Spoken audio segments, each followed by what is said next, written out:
Shalom shalom kufatanye bw'itorero Patmos nkuko musanzwe mumenyereye n'umushumba w'iteka imbere yanyu aho Imana ivugana natwe ikorana natwe mu buryo butandukanye kandi yihesha icyubahiro ku buzima bw'umuntu wese. Ariko nanone buri wa gatatu nabwo tukigisha inyigisho zabohoka aho abantu benshi babushwe cyangwa se bahura n'ibintu bitandukanye bibazirika mu buzima bwa buri munsi, bigasaba rero ko bakira ubumenyi kugira ngo bamenye ibyo barwana nabyo, kandi ibyo barwana nabyo, ibyo bahura nabyo mu buzima bwa buri munsi bikabafasha mu gutsinda bivuye kuri izo nyigisho tuba twabagejejeho, bikabasha gutsinda iyo migambi ya Satani.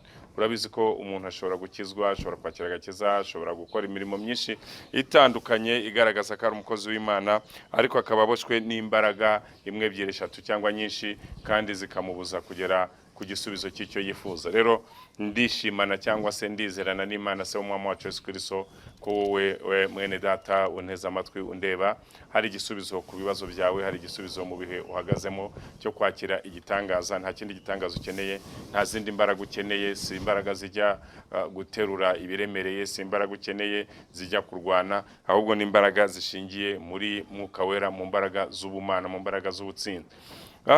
Nkuko rero musanzwe mubizi, buri wa gatatu, buri wa gatanu, buri cyumweru izi nyigisho zibagira umumaro, aho ku cyumweru mushobora no kudukurikirana live ko twamaje kugera mu bihe bya lockdown. Niyo mpamvu mvuga ngo abari mu gihugu cy'u Rwanda, muri Afurika, mwihangane by'umwihariko abari mu mujyi wa Kigali kubera lockdown ntago byoroshye kugira ngo umuntu abe yagira ahajya kubera izo mbogamizi, ariko nanone biroroshye kugira ngo abe yakira ubutumwa bwiza buturutse ku mwami wacu Yesu Kristo dukoresheje ikoranabuhanga. Niyo mpamvu nanjye ntashobora gucogora, gutuza, guceceka, kandi hari icyo Imana yashizemo cyagira umumaro ku buzima bwawe. Niyo mpamvu nakikuzaniye kugira ngo kigire icyo kikumarira.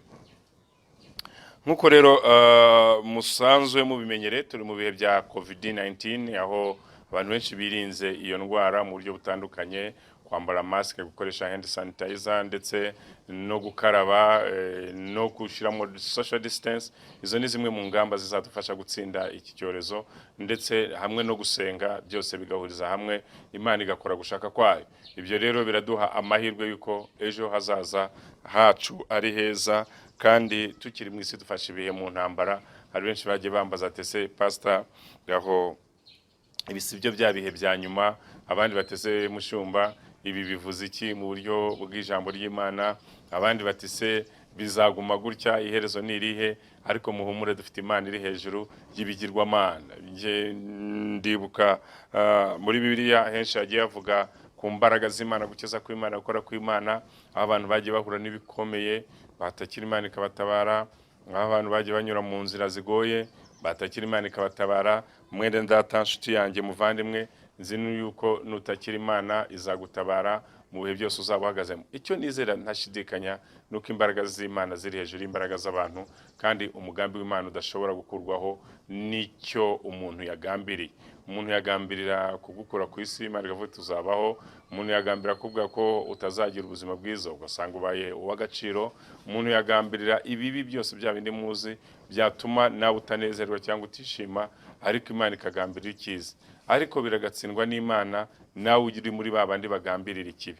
Mu buzima bwawe ujye ugambirira icyiza, ujye ukora ibyiza, urwanywe nta warwanyijwe, wangwe nta muntu wanga, bizaguha gutsinda no kugera ku mugabane w'ibyiza. Nkuko rero nababwiye ngo Evangile du Miracle, turaza gusoma ijambo ribohora kandi rikiza. Nyemera mbere yuko twinjira mu ijambo ry'Imana, tubanze dusenge, tubwire Imana ibane natwe nkuko isanzwe ibana natwe, idukoresha iby'ubutwari n'iby'ubutsinzi. Biremeye ko watanga icyifuzo muri comment, biremeye ko watanga icyifuzo kuri telefone yacu, kuri WhatsApp, cyangwa se kuri message, cyangwa se ugahamagara igihe icyo ari cyo cyose. Niyo nimero iri imbere ya kuri screen ya 0788 35 06 97. Iyi nimero izagufasha kutugeraho mu buryo bworoshye, kuko ni nimero yacu tugendana kandi ya buri munsi, 0788 35 06 97. Igihe cyose uzayihamagaraho uzitabwa, utanga icyifuzo cyawe, usengerwe, uhabwe inama, kandi Imana izakora ibikomeye ku buzima bw'abayizeye, kuko nta kibasha kurogoya umugambi wayo iminsi yose. Hanyuma kandi ushobora kudukurikirana kuri YouTube yacu, channel ya YouTube 0788 35 iyo nimero, ariko YouTube yacu channel ni Patmos of Faith Church. Patmos of Faith Church. Iyi nimero izagufasha mu kuduhamagara uduha ibyifuzo ya 0788 ku muntu uzaba ukeneye ko yakakirwa mu buryo bwa message cyangwa guhamagara, ariko nanone mu buryo bw'amashusho n'ijwi wakoresha YouTube yacu ivuga ngo mu mazina Patmos of Faith Church, ubyanditsemo uzatubona, kandi bizagufasha ubwo butumwa usangiza abandi, bizagera ku bandi nabo bakire ubwo butumwa, n'abandi babuhe abandi, bigende bitange umusaruro mwiza byinshi w'agakiza ku muntu wese uzaba wumvira ijambo icyo rivuga. Ushobora nanone kudukurikirana kuri Facebook ya Jean Bosco Nsabimana, nayo ni yacu, nayo byagufasha, nayo ugatanga link ku bandi bantu bazaba bayikeneye, ndetse kuri YouTube yacu ushobora gukora subscribe ukawohereza abandi bantu bakeneye kwakira ubwo butumwa bwiza benshi cyane. Uko uzaba ukora subscribe ugeza ku bantu benshi ubutumwa bwiza, niko uzaba uvuza ubutumwa bwiza. Niyo nzira, kuko ntabwo byoroshye kuzahuriza hamwe abantu barenze ibihumbi cyangwa miliyoni, ariko ukoze subscribe ukafata ya link ukayiha abandi bantu barenze umwe, ni inyungu yawe wowe ubikoze, cya mbere y'ubugingo cyangwa se imirimo wakoze. Icya kabiri nuko uzaba ukoze ivuga butumwa nabyo uzagororerwa.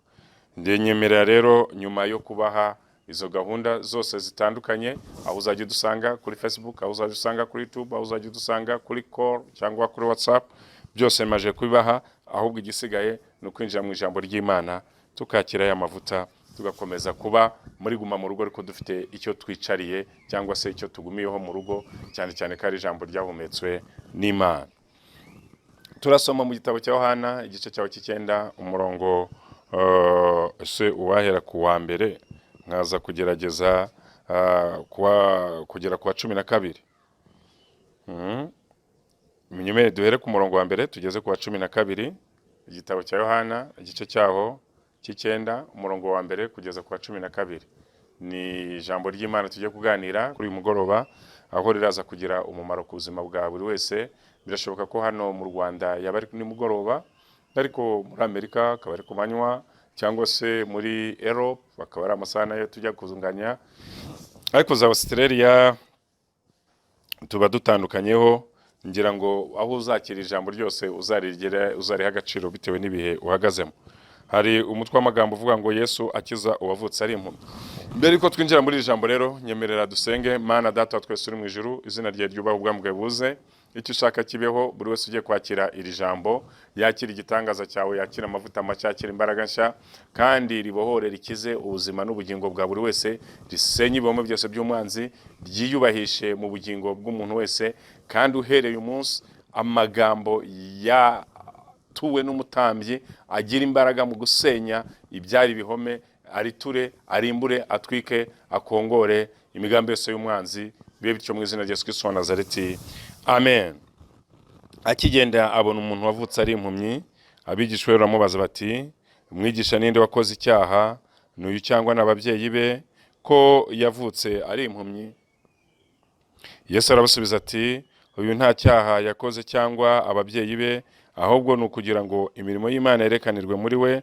Nkwiriye gukora imirimo y'uwantumye hakiri ku manywa, ugiye kwira n'igihe umuntu atakibasha gukora. Nkiri mu isi ndi umucyo w'isi. Amaze kuvuga atyo acira amacandwe hasi, ayatobesha kondo, agasiga ku maso. Aramubwira ati, genda wiyuhagire mu kidendezi cy'i Sorowamu, hasobanurwa ngo yaratumwe. Nuko aragenda ariyuhagira, agaruka ahumutse. Abaturanyi be n'abamubonaga kera aho ahora asabiriza baramazanya bati, uyu se uyu si we wicaraga asabiriza?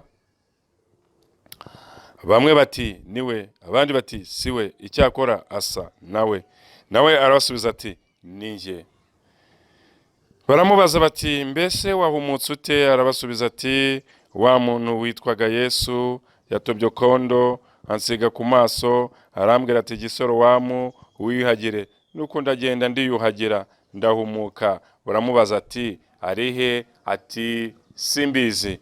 Data asobanura ijambo rigira umumaro ku buzima bw'umuntu wese, Mwuka Wera riherekeze kandi risenye imbaraga yose y'umwanzi, ryubaka ubuzima bushya, abantu bari bahumye babashe guhumuka, abari bananiwe babashe kuruhuka, abari babuze igitangaza n'ibyishimo n'umunezero babihabwe, bimenyekane kuri Imana iri kumwe natwe muri uyu mwanya, mu izina rya Yesu Kristo wa Nazareti, amen.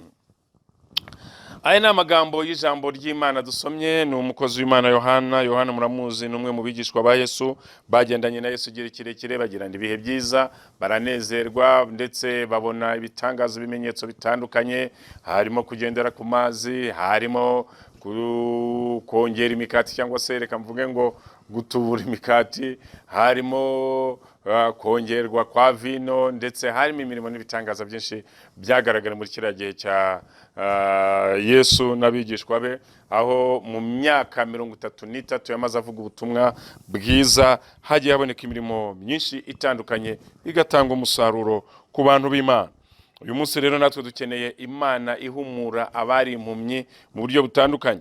Birashoboka ko kuba impumyi atari ukubuvukana cyangwa se kugira ubumuga bwo kutareba, ahubwo bishoboka nanone ko ushobora kuba impumyi ku byo tutekereza kubona, aho umuntu yakira igitangaza cye kinyuze mu ijambo, kinyuze mu gusengerwa, kinyuze mu kubohoka, kinyuze muri deliverance, aho dusengera abantu benshi imbaraga mbi zikabavaho, bya bindi twita imyuka mibi bikabavaho, ya migambi ya Satani gatsindwa, za mbaraga zari zigosabera b'Imana zigatsindwa, ahubwo hakaboneka ubwiza bugenda buzamukira mu bundi, umuntu ugasanga ari mu mashimwe, ari mu byishimo, ari mu munezero bishingiye ku ijambo ryera ry'Imana. Uyu munsi rero Imana yatwemereye ko tuganira kuri aya magambo, aho Yesu yakijije uwahoze afite ubumuga bwo kutareba, ari byo bita ubuhumyi.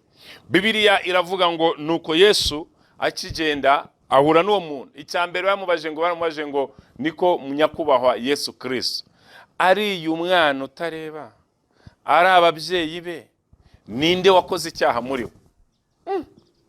Ariko urumva abantu b'isi uburyo bahora bashaka ikibi mu muntu, uburyo bahora barema ikibi cyangwa se bahora barema imitego. Nihe mitego uhura nayo mu buzima bwawe bwa buri munsi, mu mibereho yawe ya buri munsi? Ahariho hari abakubaza ngo ese ubuzima ubayemo nuko wacumuye, nuko wakoze ibyaha, nuko wirengagije gukora kw'Imana, nuko wakoze ibi n'ibi? Oya, reka twongere turebe imikorere y'Imana mu bushake bw'Imana, mu bushobozi bwayo, turabasha kubona igisubizo kirambye ku buzima bw'umuntu wese. Ushobora kuba ukora business ukabona ntigenda neza, kandi usenga, ubwiyiriza, ukora ibintu bitandukanye, ariko ntiwakire igitangaza. Ukavuga se icyaha ni njyewe, nuko ntakiranuka, nuko ndatanga icya 10, nuko ndatanga amaturo se, nuko ntakora imirimo myiza twakita iy'abakiranutse.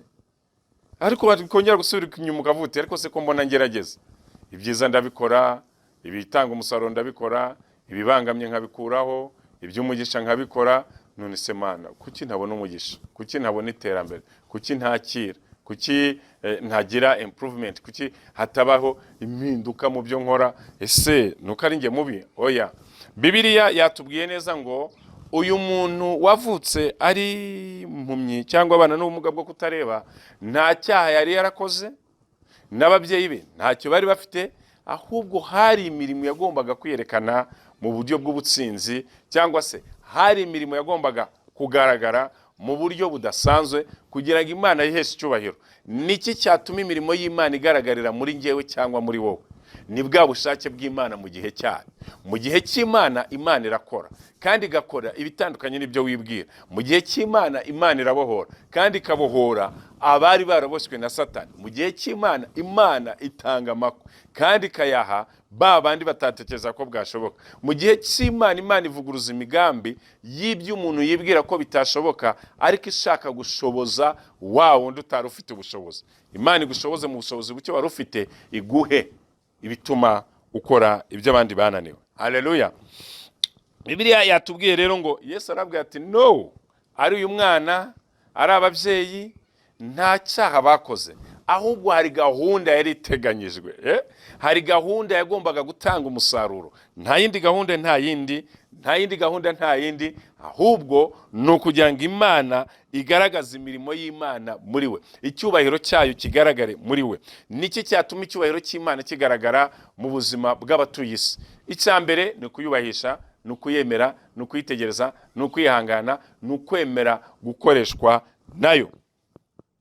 Nuko Yesu yarabwiye ngo nkwiriye gukora imirimo y'uwantumye hakiri ku manywa, bugiye kwira n'igihe umuntu atakibasha gukora. Mu by'ukuri urebye uburyo mwahoze mwinjira mu nsengero, twigisha hirya no hino mu buryo butandukanye, byari bigoye cyane ko umuntu yizera ko Imana yakora igitangaza adakozweho, cyangwa se atarambitsweho igihaganza, cyangwa se mu buryo butandukanye. Kwari ukwizera gucingiye ku bihe twari turimo. Ibihe turimo rero biratwemerera, biraduha amahirwe, cyangwa se biratusaba ko twizerera mu butware n'ubutsinzi. Igitangaza kikagusanga aho wicaye, kikagusanga aho uryamye, kikagusanga aho ugenda, kikagusanga mu buzima ubwo ari bwo bwose urimo, kikishakira inzira, bidashingiye kuko turi kumwe mbona nkubone, ahubwo dushingiye ku mirimo y'Imana, mu buryo ibohora, mu buryo ikiza, mu buryo irengera, mu buryo itsinda, no mu buryo yihesha icyubahiro. Impamvu Yesu yavuze ngo nkwiye gukora imirimo y'uwantumye hakiri ku manywa, ngo burije bugiye gucya, aho umuntu atabasha gukora nijoro. Utuzi dukorerwa nijoro, kereka ahari ingamba zitandukanye z'imikorere ya nijoro mu nganda, cyangwa se abakora indi mirimo ibasaba gukora nijoro, amapatrol, cyangwa se abatwara amamodoka, arabakora nijoro kuko abara urumuri rutandukanye. Ariko mu kuri uburyo Imana yaremye isi yashyizeho amanywa ngo abantu bakore, ishyiraho nijoro abantu baruhuke. Niyo mpamvu ushobora gukora iri joro, ejo ukazasimburana n'undi, ariko ugamije ko wabona akazi keza kaguha gukora ku manywa. Nuko iyi mpumyi cyangwa se uyu wavutse afite ubumuga bwo kutarora, byamusabye ko agira ikiganiro, cyangwa biba ngombwa ko aganira n'Umwami Yesu. Amaze kuvuga atyo, acira amacandwe hasi, atobesha akondo, akamusiga ku maso, aramubwira ati genda wiyuhagire. Byashaka kuvuga iki? Ni ukuvuga ngo uyu muntu utarabonaga, bigaragaza neza ko atari afite amaso. Abahanga mu gusobanura inyandiko za Bibiliya batubwira neza ko ari ubwo Yesu yaremye umubiri w'umuntu, yaciye akondo agashyira ahagombye kujya ibinogo by'amaso, arangije yohereza marayika ushinzwe kuyobora abari mu butabona, mu kutareba, ngo amufata akaboko mu buryo utareba cyangwa utamenya nk'umwana w'umuntu, aramushyigikira, aramutwara buhoro buhoro no ku kidendezi cyangwa no ku mazi yitwa Sorowa. Ahageze aramurekura, undi nawe afata amazi atangira koga, aroga, kwa koga kwe ngatangira kubona. Ngamaze kureba, ntabwo yakiriye aho, yaraje ahura n'abatambyi. Nyumva mwene data, igihe kirageza ngo amaso yawe arebe ibyo atigeze abona, amatwi yawe yumva ibyo atigeze yumva.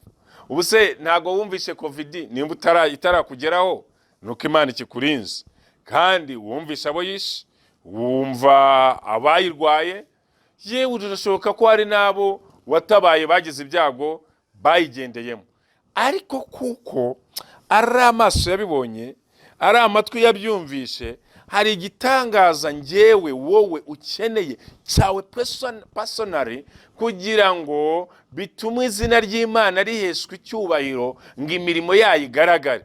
Erega hari imirimo yivugira utari uvuga, hari igikorwa Imana igukorera uwo ari we wese agahita abona ko hari Imana ikora bishingiye ku byo yavuze. Mwene data, hari icyo Imana yakuvuzeho waba utegereje. Ushobora kugitegereza uri mu cyaro, ushobora kugitegereza uri mu mujyi, ushobora kugitegereza uri mu mahanga, ushobora kugitegereza uri mu burwayi, ushobora kugitegereza uri muri za nzira zitandukanye z'imibabaro, z'ubupfubyi, z'ubupfakazi, zo gutabwa, zo kwangwa, zo kuvugwa, zo guteshwa agaciro, zo kubura ijambo. Ariko ijambo, nyiri ijambo riravuga ngo haracyari ibyiringiro ndetse turabatsinzi no kurushaho. Niki cyatuma utsinda? Mu by'ukuri uyu muntu wari ufite ubumuga bwo kutareba ntabwo yagize uruhare kugira ngo abashe kureba. Hari ibintu bigomba kukugeraho utagize uruhare. Hari iby'Imana idukorera tutarasenga, tutarasaba, yewe tutarayinginga, ndetse tutarafata n'ibindi bihe bitandukanye byagaragaza ko twagaragaje kwegera Imana cyane, ikagusanga ikagukorera ibikomeye. Erega kuba Imana yagutabara ntabwo ari uko gusenga cyane, nta nubwo ari uko wafasitinze cyane, yewe nta nubwo ari uko watuye amaturo menshi, nta nubwo ari uko wagiye mu nsengero iminsi yose. Kugira ngo Imana igutabare, icya mbere no kugaragaza ubumana muri wowe ukayihamya. Icya kabiri ni uko wemera ko Imana iri mu ruhande rwawe, iri hejuru y'ibindi byose. Icya gatatu ni uko wemera ko imbaraga z'Imana arizo zikora kurenza iz'abana b'abantu. Icya kane ni ugutesha agaciro ibyo wibwiraga muri wowe by'abanyabwenge, ahubwo ukavuga ngo ubushake bw'Imana, ubushobozi bw'Imana, kugira neza kw'Imana n'aba ari byo bikora. None se nta banyabwenge iyi COVID-19 yahitanye? Nta baganga se bavuraga mu buzima butandukanye mwasomye cyangwa mwumvishe bagiye bagenda muri ibi bihe by'iki cyorezo? Bivuga ngo ntabwo ubwenge bw'abanyabwenge ari bwo bubarinda mu byago, ahubwo ubushobozi bw'isumba byose bugira imbaraga yo kurinda ibyago abayo cyangwa abayibisabye, kuko umugambi wayo ari ukutugirira neza no kugaragaza imirimo y'Imana muri twebwe. Haleluya. Ndizerana n'Imana rero ko hari umugambi w'Imana ku buzima bwawe, aho tugiye gusengera abantu bari bafite ubumuga butandukanye, aho tugiye gusengera abantu bari bafite indwara zitandukanye, aho tugiye gusengera abantu bari barushe baremerewe, aho tugiye gusengera abantu bakava mu byaha, aho tugiye gusengera abantu bakagira imibereho myiza, aho tugiye gusengera abantu bakabona ibyo kurya, aho tugiye gusengera abantu nyuma y'ibi byose bakazagira amashimwe agaragaza ubutsinzi n'ubushobozi bw'Imana isumba byose. Ibintu byantangaje bibiri cyangwa se bitatu ngiye kuvuga. Iyo umuntu atabawe n'Imana, hari abatamera ko ari Imana yakoze. Icyo ni cya mbere. Icya kabiri, hari abatemera igitangaza ko cyakoretse. Icya gatatu, hari abakwiza inkuru mbi aho kugira ngo bakwize inkuru nziza. Icya mbere, bano bantu barabajije ngo ese uyu ni wahoze arwaye? Hari igihe ushobora kubaka inyubako bakavuga ngo niye cyangwa siye, ko tubona ari umwana se, ko tubona se atagaragara nka ari smart, ukajya kwambara ipantaro nziza cyangwa se ishati nziza cyangwa costume nziza, cyangwa se kuburi ugaragara imbere y'abantu mu gihagararo n'ibindi, nibyo bigaragaza ko ari wowe ukwiriye ibyiza. Ibubu nziza, costume nziza, style nziza ntago ari igaragaza ubwiza bw'Imana muri we. Oya, oya, oya. Imana ikora uko ishatse mu bishatse, Imana itabara ishatse mu bishatse. Ndetse nkunze kubivuga mu gihe cya Yesu hari abantu benshi bapfuye, ariko havuzutse Lazaro n'akana ka Yairo. Mu gihe cy'abantu batarebaga hari abatareba benshi, ariko Imana yashimye ko uyu nguyu muremera amaso mashya. Ndetse tubona witwa Bartolomayo nabo babashe gutabarwa n'Imana, ariko bari bafite ubwo bumuga bwo kutareba bari benshi. So kuba Imana itarakugeraho, so ko Imana yakwibagiwe, ije gukora igikomeye ku buzima bwawe. Mama, papa, humura, haracyari ibyiringiro ku butsinzi bw'Imana, ubushobozi bw'Imana, icyubahiro cy'Imana. Kuri uyu wa gatanu hari igitangaza kiri bukoreke mu izina rya Yesu. Icyantangaje ngo baravuze ngo niwe cyangwa si we. Reka Imana ikora ikintu gituma bagushidikanya, bajya bavuga niwe, si we. Ko twabonaga asabiriza se, ko twumvaga ko nta kazi agira se, ko twabonaga asakuza atazashaka, ko twumvaga amateka yose atari meza. Nibamara kubona Imana muri wowe, bazavuga ngo ya Mana yakoze ibikomeye, ya Mana yatabaye. Icya kabiri, bashobora kutemera Imana yakoze ikoresheje abayo, abakozi bayo. Benshi bajya badutwerera izindi mbaraga mbi, aturiya ntago akorera Imana, wowe uyikorera akora ibyawe. Erega Farawo yabwiye Mose ngo niba ari Imana Uwiteka Imana yagutumye, gira icyo ukora nemere. Ibyo akoze Farawo akabikora. ariko imbaraga z'Imana zikagaragara zitsindiza Satani kugeza ku iherezo. None se ushaka kwemera ko Imana ikora ari uko wahuye n'ibyago? Emera Imana ikorera muri wowe ukiri muzima ugihumeka, kuko izihesha icyubahiro ku buzima bwawe. Icyanyuma batangira gushinja ibinyoma, ibyaha, cyangwa kugushakira ibyaha.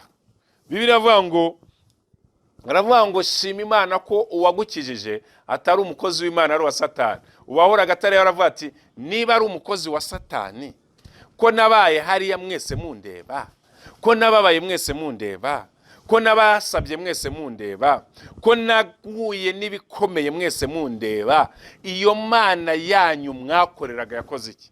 Mureke Imana ikora ibikomeye ku bugingo bwa benshi, kuko ari uwa gatanu w'igitangaza. Ndizerana nawe ko ari igitangaza kiragera ku rugo rwawe. Ibyari intambara bigakurwaho, ibyari marira bigahinduka ibyishimo, ibyari agahinda bigahinduka amahoro ndetse arambye, ibyari kwangwa bigahinduka gukundwa, ibyari igisebo bigahinduka guhabwa icyubahiro n'agaciro. Bikoreke gutyo mu izina rya Yesu Kristo wa Nazareti, amen. Urarwaye, urarwaje, urarushye, uraremerewe, hari icyo ushaka ko Imana yakora ku buzima bwawe. Ahari yaba ari kanseri, yaba ari diyabete, yaba ari gute, yaba ari hepatite, yaba ari indwara zikomeye z'imyuka mibi, yaba ari bikurwaniraho, yaba ari ukubyimba amaguru, kubyimba inda, yaba ari ukuribwa mu magufwa, yaba ari amaraso atameze neza ku bwa sida, yaba ari COVID-19, aho uri hose wizere ko utari mu bagomba gupfa. Imana ikoresha abantu bayo kugira ngo ubeho kubw'umugambi w'Imana. Nta wundi ugomba kubaho, ni njyewe, ni wowe, ni bariya, kuko bemeye guhamya gukora kw'Imana. Nyemerera nonaha ufate ku mutwe wawe, vuga uti Mwami Yesu, uyu mutwe wanjye ntukwiye kurwara, ntukwiye guhura n'ibigeragezo, ntukwiye guhura n'amakuba. Amaso yanjye arebe, akanwa kanjye kabe kazima, umuhogo wanjye ube muzima, amatwi yanjye yumve, umutima wanjye ube muzima, igihimba cyose kibe kizima, mu nda yanjye habe hazima, umugongo ube muzima, amaguru abe mazima. Mu izina rya Yesu ndasenya, ndatwongora, ndatwika, ndarimbura ibyo byose byari bingose. Ndahamagara imbaraga z'Imana, ndahamagara amaraso Yesu Kristo ankureho uyu mwanda wose w'indwara. Yesu ndinda, Yesu ndengera, Yesu mbohora, Yesu nkiza, Yesu mbohora,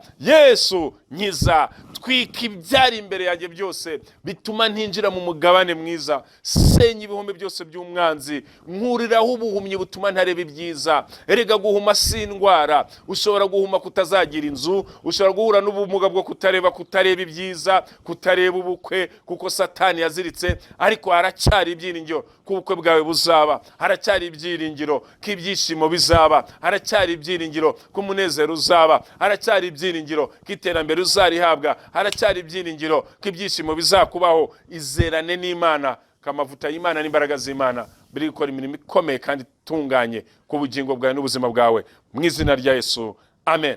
Birashoboka ko Satani yaboshye urugo rwawe, ndamwirukana mu izina rya Yesu Kristo wa Nazareti. Birashoboka ko Satani yaboshye umubiri wawe, ndamusenyeye, ndamwirukanye mu izina rya Yesu. Birashoboka ko abadayimoni baguteje icyangiro, ndakirukana mu izina rya Yesu. Birashoboka ko imbaraga mbi zafunze akazi n'inzira z'akazi, ndirukana imyuka mibi ifunga imibereho y'ubuzima bwawe mu izina rya Yesu. Biranashoboka ko dayimoni yavuze ngo ntuzakizwa, akira agakiza, akira ibyishimo, akira umunezero, akira kugenderwa n'Imana mu izina rya Yesu, amen. Reka dusengera abantu bose batuye isi kugira ngo Imana ishyire uburinzi ku buzima bwabo. Ni uwa gatanu w'ibitangaza. Imana ikora igitangaza kure iki cyorezo, iki cyago, iki kinyarwa kive mu gihugu cyacu. Abantu b'Imana bongere bagire ubusabane, bongere basenge, bongere bajye mu myidagaduro bitagamije gukora ibyaha, bongere bahurize hamwe, bongere bacuruze batera imbere, bongere bukamazu, bongere bagire ibyiza biturutse mu kuboko kwayo, kuko haracyari ibyiringiro kuzahamagara Imana izamuha uburinzi, izamuha imbaraga, izamutsindishiriza, ndetse izamuha ibyiza bituruka ku mwami wacu Yesu Kristo. Ni uwa gatanu bitangaza mu mbaraga z'amaraso Yesu Kristo, mu kubohoka no gukiza, mu kwakira gukora kw'Imana, mu kumva ijwi ry'Imana mu izina rya Yesu, mu mbaraga z'amaraso Yesu Kristo. Uwa gatanu bitangaza ko igitangaza kuri uyu mumama Lope Consala Konde Mini for Pesele Benefai, akeneye ko wamuha umwana w'umuhungu, Le Menifa Azomeni, wowe ureba iki kiganiro kandi uneze amatwi, Imana irambwiye ngo guhaye umwana w'umuhungu mu mwaka utanga iki gihe, ikuyeho imyuka mibi barohereje yo kuzinga inda yawe ngo udasama. Hari hashize imyaka 6 n'amezi 7, ariko Imana irambwiye ngo guhaye urubyaro. Zo toute qui de compte la monnaie bini sote que les compte bini zoremene fo para bonne faille. Mbonye umuntu ukoze ubukwe muri uku kwezi kwa munani, Imana irambwiye ngo abadayimoni barafunze, ariko n'ubukwe butunguranye kandi bw'umugisha Imana yiheshejemo icyubahiro. Zele tuta sile kentele descend de lekete bini fa pantome niveau. Zele tuta kite vai. Undi muntu wari umaze igihe arwaye umugongo, Imana irambwiye ngo ikuyemo ubwo burwayi n'ubwo bumuga. Loles et de compte niveau. Hari ndi wababarga habita mu gihumbi, yumva gasa nk'uwikoreye umutwaro uremereye, Imana ukuyeho. Zonte kanda done vara mane fatonse. Hari abantu 77 Imana itabaye bakiriye amafaranga mu buryo bw'igitangaza muri iyi minsi 3 anyuze kuri Momo. Zele tuta qui déjà le compte de centre meniveau da atose meniveau. Imana irambwiye nije kukubakira kandi nije kwiyubahisha kandi nikuyeho ibyakurwanyaga kugira ngo umugambi wawe sohore. Data mu izina rya Yesu, abantu bari baragize ubuhumyi bwo kutabona amadolari n'amafaranga n'amayero n'amapound, ari kuciye inzira barakiriye dore consale meniveau. Kandi urambwiye ngo dosara compte beniveau. Hari abandi badeje compte la meniveau pare beniveau batagiraga gusinzira ibitotsi, urakoze kubahaye ibitotsi. Hari abandi bari babuze ibyiringiro n'ibyishimo byo mu muryango, Imana data wa twese urambwiye ngo bahaye amahoro, urakoze. Ngaho ubuntu bwawe nibusage muri izi ngo, muri iyi miryango, wiheshe icyubahiro. Ubuntu imbaraga n'ufasha n'umwuka wera biganze, ubikore kubwo gushaka kwa no kugira neza kwawe, mu izina rya Yesu Kristo wa Nazareti, amen. Ubuntu imbaraga n'ufasha n'umwuka wera bibane namwe n'iteka ryose mu izina rya Yesu Kristo wa Nazareti, amen. Shalom, bye bye, I love you.